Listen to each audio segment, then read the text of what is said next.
Well, good evening. Thank you all for coming out. We're going to go in the Wayback Machine. We've been talking about the 90s, and we've been talking about a 90s prom. It's kind of funny because my story is from my senior year of high school, which was in 1993, in Kenosha, Wisconsin. And of course, Kenosha is famous for being the setting of the Happy Days.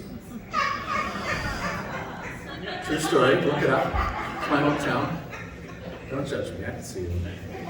Anyway, so my very first day of my senior year, I was excited to be taking two classes from the same professor, from the same teacher, who was actually had a doctorate, so everybody called him professor. But on the very first day of school, he got sick. I had creative writing and semantics with Dr. Oz.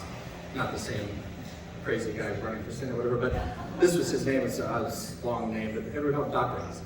But he went out on medical the very first day of school, and we got sub the next day. And her name was Miss Sesser. And Miss Sesser was expected to be there for a day or two.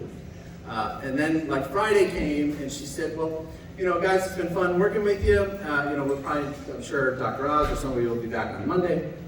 Monday would come, Miss Sesser was there. This went on all year. My entire senior year, Miss Sesser was in charge of our creative writing and semantics class. But it was always this kind of like, it was like Princess Bride, like, you know, most like to kill you in the morning. Like she was always just like, you know, but it never happened. She was always there.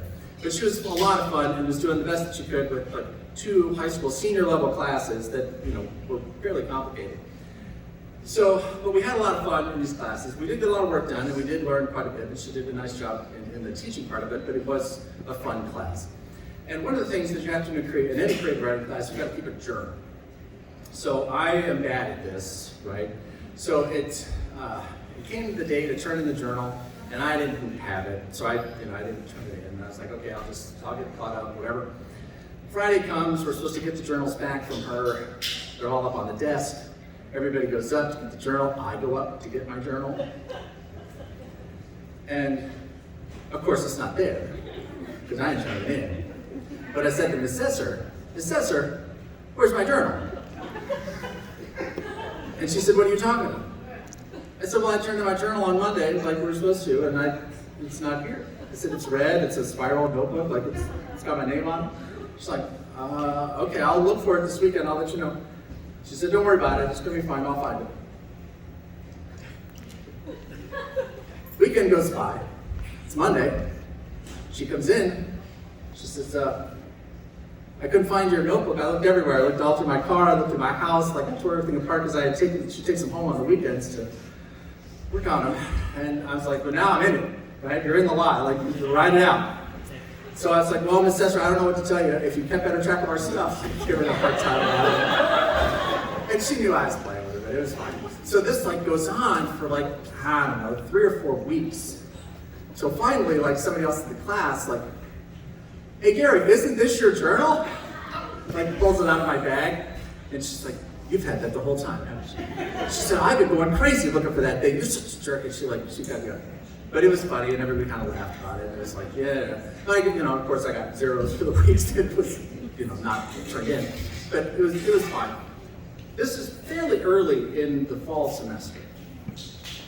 I'm with her for the rest of the year in both classes, and so we kind of got to know each other. We kind of played some small pranks on each other, whatever. We kind of have a pretty good relationship with the rest of the class. And my senior year of high school, there was a special election in Kenosha, Wisconsin for congressman, U.S. congressman. A guy named Peter Barco was running, and he was a kind of a friend of the family. And I had worked on his campaign, making phone calls and licking stamps and, you know, envelopes and doing all this kind of stuff, and he won.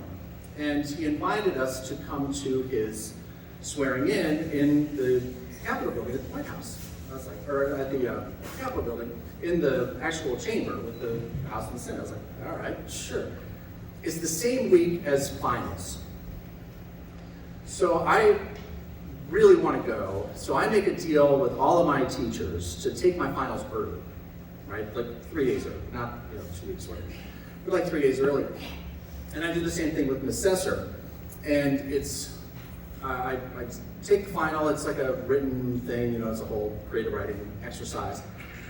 And I turn it in, and I don't think another thing about it. Now, mind you, it's my senior year of high school. Right? I've got a million things going on. I'm going to Washington. I'm going to start college in just a couple of weeks because I started in the summer session. And I've got, everything else that seniors have got going on. I don't see anything on the horizon. I'm in my choir class, the very last day. The next day I'm supposed to go to Washington to go to this thing. Miss Sesser comes knocking on the door of my choir class, the very last one I'm ever going to be in because I'm a senior and I'm about to leave for the rest of the year. She knocks on the door and she gets Mr. Deal, who's a very intense choral instructor, right? He's a little Korean guy, and I loved him to death, but he was very, very strict and very rigid. She stands in the door. She looks at me, she looks at Mr. Deal, and she starts talking to Mr. Deal. I can't hear what she's saying.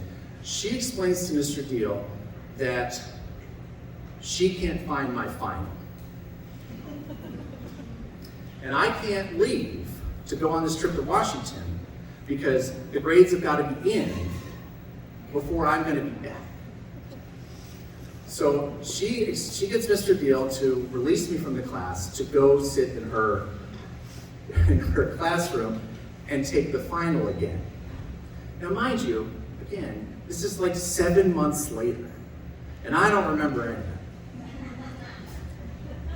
I spent the next hour and a half writing out this whole creative writing final again. And of course it's creative writing, so it's not going to be the same as it was before, and I'm under all this pressure. I'm like, oh my God, my flight leaves in 18 hours or something. I've got to pack, and it's all this kind of stress. And I finish it, and I walk up, and I put it on the desk, and I say, here you go. And she slides it off her desk and into the trash. She said, you got a B. Have a great summer.